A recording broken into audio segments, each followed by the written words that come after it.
प्यारे बच्चों xylem online Urdu class में सभी को मेरा परफुलूस आदाब എല്ലാ മക്കളെയും സൈലത്തിന്റെ ഓൺലൈൻ ഉറുദു ക്ലാസ്സിലേക്ക് സ്വാഗതം ചെയ്യാണ്.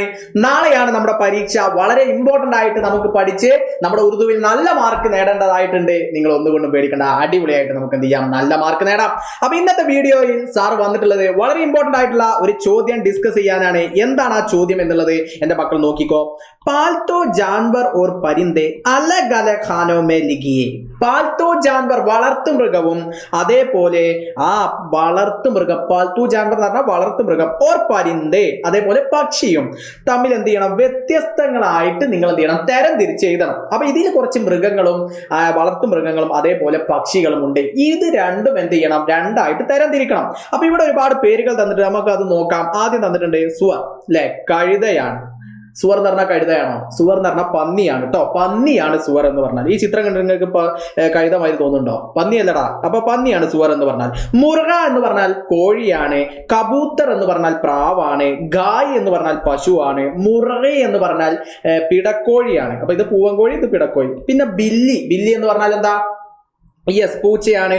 ബക്കരി, ബക്കരി എന്ന് പറഞ്ഞാൽ എന്താണ്? യെസ്, ആടാണ്. ഖർഗോഷ് മുഴലാണ്. ബഹീൻസ് എരുമയാണ്. ബത്തഹ് എന്ന് പറഞ്ഞാൽ താറാവാണ്. കുത്ത എന്ന് പറഞ്ഞാൽ നായയാണ്. ഊണ്ട് എന്ന് പറഞ്ഞാൽ ഒട്ടകമാണ്, അല്ലെ? അപ്പൊ ഇത് നമുക്ക് ഈ പേരുകൾ നമുക്ക് കൃത്യമായിട്ട് എല്ലാ പേരുകളും ഐഡന്റിഫൈ ചെയ്യാൻ കഴിഞ്ഞിട്ടില്ലെങ്കിൽ പോലും എന്റെ മക്കൾക്ക് എന്ത് ചെയ്യാൻ പറ്റും, ഇതിലെ ചിത്രം നോക്കിയിട്ട് ഐഡന്റിഫൈ ചെയ്യാൻ പറ്റും. അപ്പൊ എല്ലാതും ചിത്രം നോക്കി ഐഡന്റിഫൈ ചെയ്യാനാണെങ്കിൽ നമ്മൾ പറഞ്ഞത് ഓക്കെ. പക്ഷെ എല്ലാതും ചിത്രങ്ങൾ നോക്കി ഐഡന്റിഫൈ ചെയ്യാനാവില്ല. ചിലപ്പോൾ ചോദ്യങ്ങൾ എന്താവും, ബ്രാക്കറ്റിൽ നിന്നും തെരഞ്ഞെടുത്ത് എഴുതാൻ വേണ്ടിയിട്ടാവും. അതിൽ എന്തുണ്ടാവില്ല, ചിത്രങ്ങൾ ഉണ്ടാവില്ല. അപ്പൊ നമ്മൾ എന്ത് ചെയ്യണം, ഇത് ഓരോന്നും എന്താണ് എന്നറിയണം. ഓക്കെ അല്ലേ? അപ്പൊ നമ്മൾ എന്ത് ചെയ്യണം, രണ്ട് കോളങ്ങളാക്കി രണ്ട് കോളങ്ങളാക്കി നമ്മൾ എന്ത് ചെയ്യണം, തരം തിരിക്കാൻ പറയുമ്പോൾ സ്വാഭാവികമായും രണ്ടെണ്ണാക്കിയിട്ട് നമ്മൾ തരം തിരിക്കണം. അപ്പൊ എന്താണ് ഇവിടെ പറയുന്നത്? ഫസ്റ്റ് നോക്കാം. പാൽത്തു ജാൻവർ എന്ന് പറഞ്ഞാൽ നമ്മൾ പറഞ്ഞു വളർത്തു മൃഗങ്ങളാണ്, അല്ലെ? വളർത്തു മൃഗങ്ങൾ. അതേപോലെ പരിന്തേ എന്ന് പറഞ്ഞാൽ പക്ഷികളാണ്. അപ്പൊ ഇതായിട്ട് നമ്മൾ എന്ത് ചെയ്യാൻ പോവാണ്, തരം തിരിച്ച് എഴുതാൻ വേണ്ടിയിട്ട് പോവാണ്. അപ്പൊ നമുക്ക് ആദ്യം സുവറാണ്. പന്നി ഏതാണ്? വളർത്തു മൃഗമാണോ അല്ലെങ്കിൽ വളർത്തു പക്ഷിയാണോ? ഏതാ, നിങ്ങൾക്ക് ഏതാ തോന്നുന്നത്? പറയൂ. യെസ്, സുവർ എന്താണ്? പാൽത്തു ജാൻവർ ആണ്. അത് നമ്മൾ എഴുതി. പിന്നെ മുറ രണ്ടാമതായിട്ട് വരുന്നത്. അപ്പൊ ഒന്ന് നമ്മൾ എഴുതി. ഇനി രണ്ടാമതായിട്ട് വരുന്നത് മുറ എന്താണ്? അത് പക്ഷിയിൽ പെടുന്നതാണ്. അപ്പൊ നമ്മൾ എന്ത് ചെയ്തു, പരിന്തയിൽ നമ്മൾ എഴുതി. പിന്നെ നമുക്ക് വരുന്നത് കബൂത്തറാണ്. കബൂത്തർ പ്രാവാണ്, അല്ലെ? പ്രാവ് മൃഗാണോ? അല്ല, പരിന്തയാണ്. അപ്പൊ കബൂത്തർ നമ്മൾ ഇവിടെ എഴുതി കൊടുക്കുന്നു, ഇവിടെ എഴുതി കൊടുക്കുന്നു. അപ്പൊ അതും കിട്ടി. പിന്നെ നമുക്ക് വരുന്നത് ഗായ് ആണ്, പശുവാണ്. പശു പക്ഷിയാണോ? അല്ല, അല്ല സാറേ, പശു മൃഗമാണ്. പാൽത്തോ ജാൻവറാണ്. അപ്പൊ നമ്മൾ എന്ത് പറയും, ഗായ് എന്ന് പറയും. അപ്പൊ അതും നമുക്ക് കിട്ടി. പിന്നെ നമുക്ക് വരുന്നത് മുറയാണ്, അല്ലെ? അപ്പൊ അത് രണ്ടും എന്താണ്, പര്യം തന്നെയാണ്. മുറയാണെങ്കിലും മുറിയാണെങ്കിലും ഒക്കെ എന്താണ്, പക്ഷിയാണ്. പിന്നെ നമുക്ക് ബില്ലിയാണ് വരുന്നത്, അല്ലെ? ബില്ലി. അപ്പൊ നമ്മൾ ഇത് പാൽത്തോ പരിന്തയാണ്. പൂച്ച ഏതാണ്? വളർത്തു മൃഗമാകുന്നു. പിന്നെ നമുക്ക് ബക്കരി വരുന്നുണ്ട്, ആട്. നമ്മുടെ വീടുകളിലൊക്കെ ആടുള്ള വീടുകൾ ഉണ്ടാകും. അപ്പൊ അതെന്താണ്, പാൽത്തു ജാൻവർ ആണ്, അല്ലെ? ബക്കരി എന്ന് പറയുന്നത്. പിന്നെ നമുക്ക് ഖർഗോഷ് വരുന്നുണ്ട്. അതേതാ വരിക? ഖർഗോഷ് ഏതിലാ വരിക? പറയൂ, ഖർഗോഷ് ഏതിലാണ് വരിക? വളർത്തു മൃഗമാണോ വളർത്തു പക്ഷിയാണോ? അല്ലെ, വളർത്തു മൃഗമാണ് ഖർഗോഷ് വരിക. അപ്പൊ അത് നമ്മൾ എന്ത് ചെയ്തു, പാൽത്തോ ജാൻവറിൽ എഴുതി, അല്ലെ? പിന്നെ നമുക്ക് വരുന്നുണ്ട് ബഹീൻസ്, അല്ലെ? എരുമയാണ് വരുന്നത്. അതും വളർത്തു മൃഗത്തിലാണ് വരുന്നത്, അല്ലെ? അതും നമ്മൾ എന്ത് ചെയ്യുന്നു, ഇതിൽ എഴുതുന്നു, ബഹീൻസ്.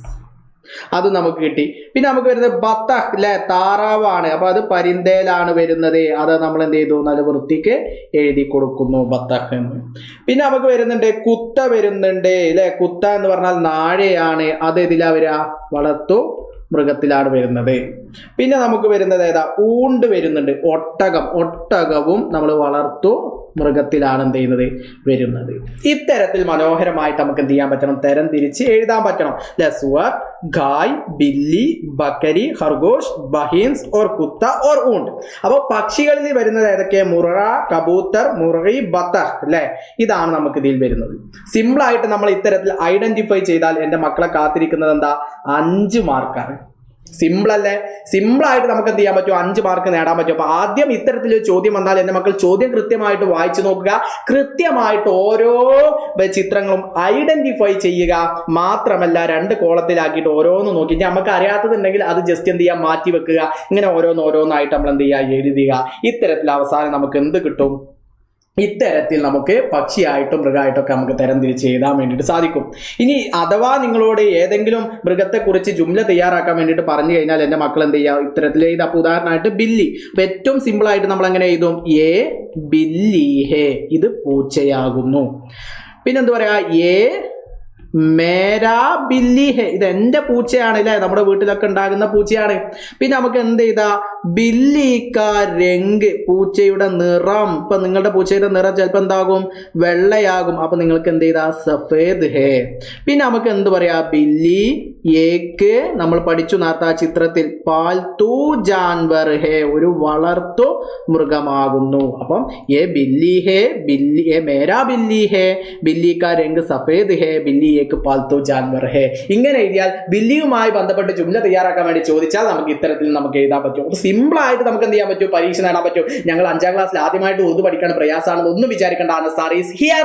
അടിപൊളിയായിട്ട് നിങ്ങൾക്ക് എന്ത് ചെയ്യും? നമുക്ക് എല്ലാ പാഠഭാഗങ്ങളും സെറ്റ് ആക്കി തരും. അപ്പൊ എന്റെ മക്കൾ നോട്ട് ചെയ്യേണ്ട കാര്യം, നാളെയാണ് നമ്മുടെ പരീക്ഷ. അപ്പം ഇന്ന് നമ്മുടെ കൃത്യം 7 മണിക്ക് നമുക്ക് 14-ാം തീയതി കൃത്യം 7 മണിക്ക് നമ്മുടെ മെഗാ മാരത്തോൺ ഉണ്ട്. മെഗാ മാരത്തോണുമായിട്ട് ആൻസർ വരുന്നുണ്ട്. നമ്മുടെ കംപ്ലീറ്റ് ക്വസ്റ്റ്യൻസ് ഒക്കെ ഏത് രീതിയിലാണ് ചോദ്യങ്ങൾ വരുന്നത്, അതിനനുസൃതമായി ഏത് ചോദ്യം വന്നാലും നിങ്ങൾക്ക് എഴുതാൻ പറ്റുന്ന രീതിയിൽ നിങ്ങളെ പ്രാപ്തരാക്കാൻ വേണ്ടിയിട്ടുള്ള നമ്മുടെ മെഗാ മാരത്തോൺ ഉണ്ടാകുന്ന സാർ കൃത്യം 7 മണിക്ക് നമ്മുടെ ലൈവിൽ വരും. എല്ലാ മക്കളും ഈ ലൈവിലൊക്കെ കൃത്യമായിട്ട് ജോയിൻ ചെയ്യുക. നിങ്ങളുടെ കൂട്ടുകാർക്കൊക്കെ ഈ ലിങ്ക് ഷെയർ ചെയ്യുക, നിങ്ങൾ ലൈക്ക് ചെയ്യുക. അതേപോലെ നിങ്ങളുടെ വിലയേറിയ അഭിപ്രായങ്ങൾ നമ്മുടെ കമന്റ് ബോക്സിൽ രേഖപ്പെടുത്തുക.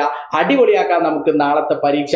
Wish you all the very best മക്കൾസ്. അഗ്ല വീഡിയോ में आंसर फिर मिलेगा. നാളെ കൃത്യം 7 മണി മെഗാ മാരത്തോൺ മറക്കണ്ട. Bye by.